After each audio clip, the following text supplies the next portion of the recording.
નમસ્તે વિદ્યાર્થી મિત્રો, ધોરણ 11 નામાના મૂળ તત્વો ભાગ 1 ચેપ્ટર નંબર 1. અત્યાર સુધીના આપણે બે પ્રશ્ન પૂરા કર્યા છે. સૌથી પહેલો પ્રશ્ન હતો નામાનો ઇતિહાસ, બીજો પ્રશ્ન હતો નામાનો અર્થ અને તેના લક્ષણો. હવે આપણે બે પ્રશ્નો જોયા પછી આપણે ત્રીજા પ્રશ્નની શરૂઆત કરીશું. તે છે નામાના ઉદ્દેશ અથવા તો હેતુઓ જણાવો. કોઈ પણ વસ્તુ છે એ કોઈ પણ વસ્તુ ઉદ્દેશ એટલે કે હેતુ વગર થતી નથી. હવે નામું લખવાના પણ હેતુ હોય છે કે ભાઈ નામું આપણે શું કામ લખીએ છીએ, એનું કારણ શું, એનું હેતુ શું છે. કોઈ પણ ક્રિયા છે જેમ હેતુ વગર ન થતી એમ નામું છે તે પણ હેતુ વગર લખવામાં આવતા નથી. તો સૌથી પહેલો હેતુ છે, અહીંયા આપણે પોઈન્ટ વાઇઝ દર્શાવેલું છે. તો સૌથી પહેલો હેતુ છે લેખિત અથવા તો કાયમી. પહેલો મુદ્દો છે લેખિત ઓબ્લિક કાયમી. નામાનો મુખ્ય હેતુ ધંધાના તમામ વ્યવહારોની લેખિત નોંધ રાખવા તથા આવા વ્યવહારોની ધંધા પર થતી અસરની જાણકારી મેળવવાની છે. હવે નામાનો મુખ્ય હેતુ શું છે? ભાઈ ધંધાના તમામ વ્યવહારોની લેખિત નોંધ રાખવી.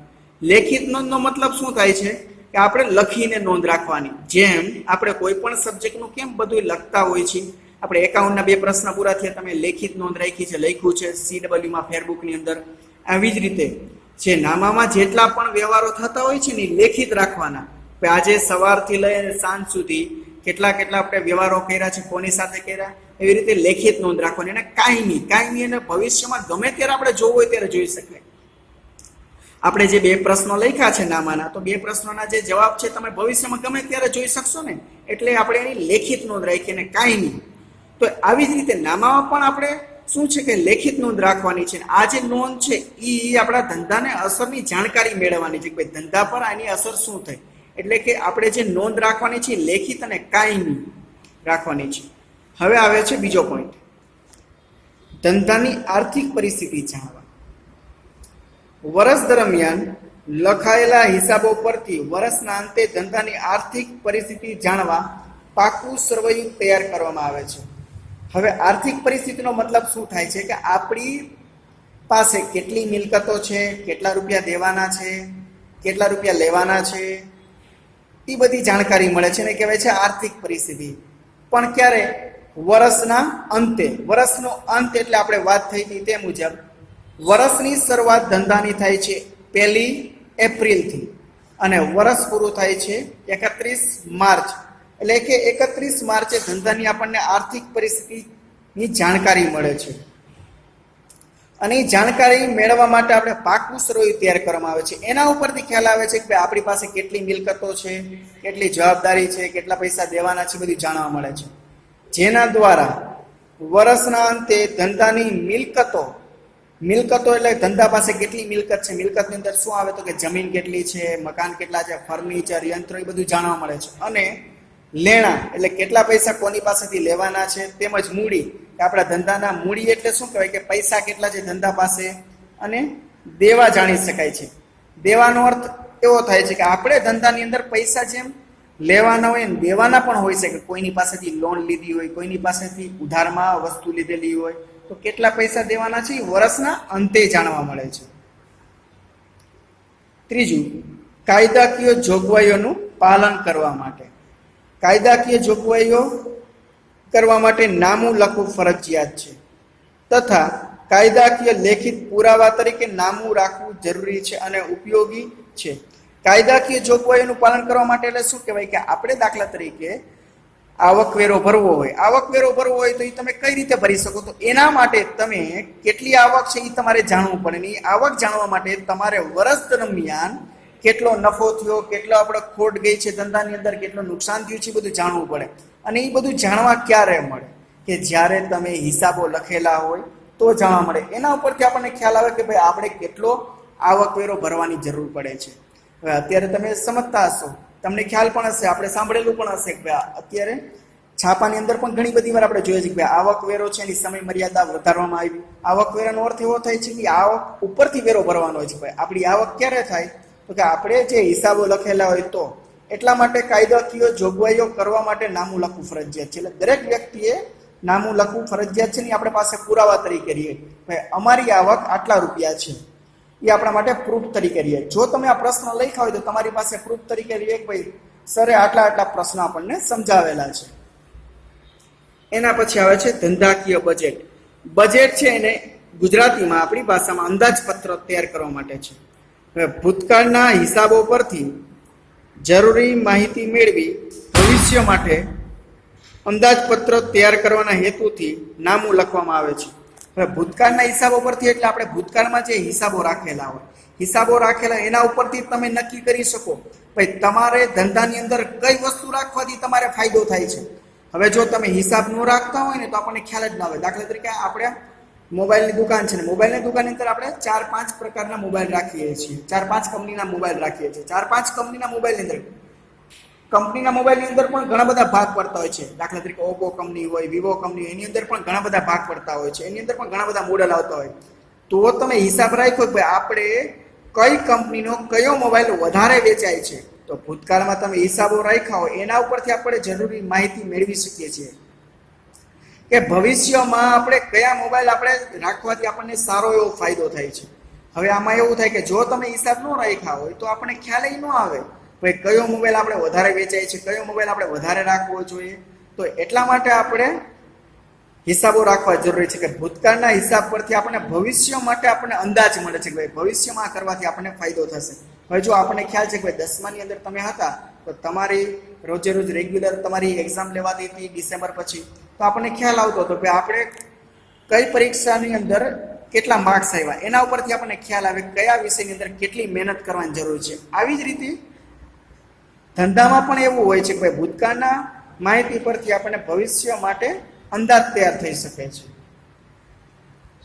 5મું, સંચાલકોની કાર્યક્ષમતા જાણવા માટે.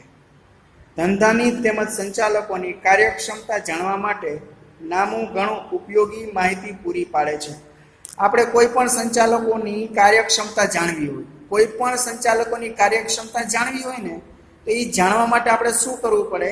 તો કાર્યક્ષમતા જાણવા માટે આપણે એવું ન પૂછાય કે ભાઈ તમારી કેટલી આવડત છે. તો એના માટે કોઈ પણ ધંધો હોય એનો આપણે નફો અથવા નુકસાન એના ઉપરથી આપણને કાર્યક્ષમતા જાણવા મળે. હવે આપણને ખ્યાલ છે કે ભાઈ અમુક ધંધો છે એમાં નફો બહુ જ હોય. રિલાયન્સ ઇન્ડસ્ટ્રીઝની વાત કરીએ, આપણે રિલાયન્સ કંપનીની વાત કરીએ કે ભાઈ અનિલભાઈ અંબાણી છે એની કંપની છે ને મુકેશભાઈની છે. અનિલભાઈ અંબાણીની કંપની છે એ ઘણી બધી ખોટમાં ચાલે છે, જ્યારે મુકેશભાઈ અંબાણીની કંપની છે ઘણા બધા નફામાં ચાલે છે. તો એના પરથી આપણને કાર્યક્ષમતા ખ્યાલ આવે ભાઈ મુકેશભાઈ અંબાણી છે એની કાર્યક્ષમતા સારી છે. તો સંચાલકોની કાર્યક્ષમતા કોના ઉપરથી જાણવા મળશે? તો કે ધંધાના નફા અથવા ખોટ ઉપરથી. આપણે કેમ આપણી કાર્યક્ષમતા જાણવી હોય તો આપણા કાર્યક્ષમતા છે આપણા રિઝલ્ટ ઉપરથી જાણવા મળે કે આપણી કાર્યક્ષમતા કેટલી છે. એવી જ રીતે કોઈ પણ ધંધાના સંચાલકોની કાર્યક્ષમતા જાણવી હોય તો એ એના પરિણામ ઉપરથી જાણવા મળે છે. 6થું આવે છે ધંધાનું પરિણામ જાણવું. નામાનો હેતુ વર્ષના અંતે કુલ આવક અને કુલ ખર્ચની સરખામણી કરી ધંધાનો નફો કે નુકસાન કૌંસમાં પરિણામ જાણવાનું છે. હવે હિસાબો આપણે લખવા શું કામ એને જરૂરી છે? હિસાબો ઉપરથી આપણને આપણા ધંધાનું પરિણામ મળે છે. જેમ આપણે વર્ષ દરમિયાન મહેનત કરેલી હોય ત્યાં આપણા મહેનતનું પરિણામ આપણા રિઝલ્ટ ઉપરથી મળતું હોય છે, એમ આપણા ધંધાનું પણ પરિણામ એ આપણને આપણી આવક અને ખર્ચ ઉપરથી મળે છે. કોઈ પણ ધંધો હોય એની આવક બહુ સારી હોય, સામે એનો ખર્ચો એટલો ઓછો હોય છે. તો આપણી આવક સારી છે, ખર્ચ ઓછો છે, એટલે ધંધાનો નફો સારો આવશે. ધંધાનો નફો સારો આવશે એના ઉપરથી ખ્યાલ આવે કે ભાઈ આ ધંધો છે સારું એવું પ્રોગ્રેસ કરે છે. અમુક જે ધંધો એવો છે કે ભાઈ એમાં નફા કરતાં ખર્ચનો વધી જાય છે, નફો કરતાં ખર્ચ વધી જાય એટલે એનો અર્થ એવો થાય છે કે નુકસાન થાય છે. એટલે કોઈ પણ ધંધો હોય એનું પરિણામ જાણવું હોય તો એ ધંધાનું પરિણામ કોના ઉપરથી જાણવા મળે છે?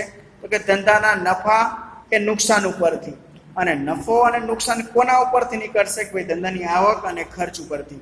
હવે દાખલા તરીકે આપણે વાત કરીએ, કોઈ વ્યક્તિ છે એની આવક વાર્ષિક 10 લાખ રૂપિયા છે. 10 લાખ રૂપિયા એની આવક છે. 10 લાખ રૂપિયા આવક છે. સામે એનો ખર્ચો થાય છે 5 લાખ રૂપિયા. તો 10 લાખ આવક છે એમાંથી 5 લાખ ખર્ચ બાદ કરી નાખી એટલે કે એનો જે નફો છે એ કેટલા રૂપિયા આવે છે? તો કે 5 લાખ રૂપિયા એનો જે નફો આવે છે. હવે ધંધાનું પરિણામ જાણ્યા પછી આવે છે 7મો પોઈન્ટ, નીતિ વિષયક નિર્ણયો લેવા, ધંધાકીય એકમોમાં ધંધાના વિકાસ માટે તેમજ શ્રેષ્ઠ સંચાલન માટે વારંવાર નીતિ વિષયક નિર્ણયો લેવાના હોય છે, જેના માટે નામો ઉપયોગી છે. નીતિ વિષયક નિર્ણયનો અર્થ એવો થાય છે કે ધંધાના આપણે વિકાસ માટે, ધંધો આપણે ડેવલપ કરવો હોય અને શ્રેષ્ઠ સંચાલન કરવું હોય તો આપણે વારંવાર એવા નિર્ણય કરવા પડે કે જેને હિસાબે આપણા ધંધાનો જે નફો છે એમાં વધારો થાય. હવે દાખલા તરીકે આપણે મોબાઈલની દુકાન હોય અને આપણે 5 કંપનીના મોબાઈલ રાખતા હોય અને એમાં આપણને ખ્યાલ આવે કે ભાઈ આપણી પાસે સૌથી ઓછા આપણે મોબાઈલ વિવોના વેચાય છે અને સૌથી વધારે આપણી પાસે મોબાઈલ છે એ ઓપ્પોના વેચાય છે. તો એના ઉપરથી આપણે એવું ડિસિઝન લઈ શકીએ કે ભાઈ આપણા ધંધાની અંદર આપણે ઓપ્પોના મોબાઈલ વધારે રાખવા જોઈએ અને વિવોના મોબાઈલ ઓછા રાખવા જોઈએ. આ વારંવાર નીતિ વિષયક નિર્ણયો લેવાના હોય છે કે જેવી પરિસ્થિતિ હોય એ પ્રમાણે આપણે નિર્ણયો આપણા બદલવા પડે છે. એટલે કે ક્યારેક એવું પણ થાય ભવિષ્યમાં ભાઈ વિવો વાળા સારા મોબાઈલ મોડલ બહાર પાડેલા હોય તો એના મોબાઈલો વધારે વેચાવાનું ચાલુ થાય તો આપણે એના મોબાઈલ વધારે રાખવા જોઈએ. એટલે વારંવાર આપણા નીતિ વિષયક નિર્ણયો બદલવા જોઈએ અને આપણી પરિસ્થિતિ પ્રમાણે હોય છે. તો આ હતા નામાના ઉદ્દેશો અથવા તો હેતુઓ. અત્યાર સુધીની અંદર આપણે ત્રણ પ્રશ્ન પૂરા કર્યા છે.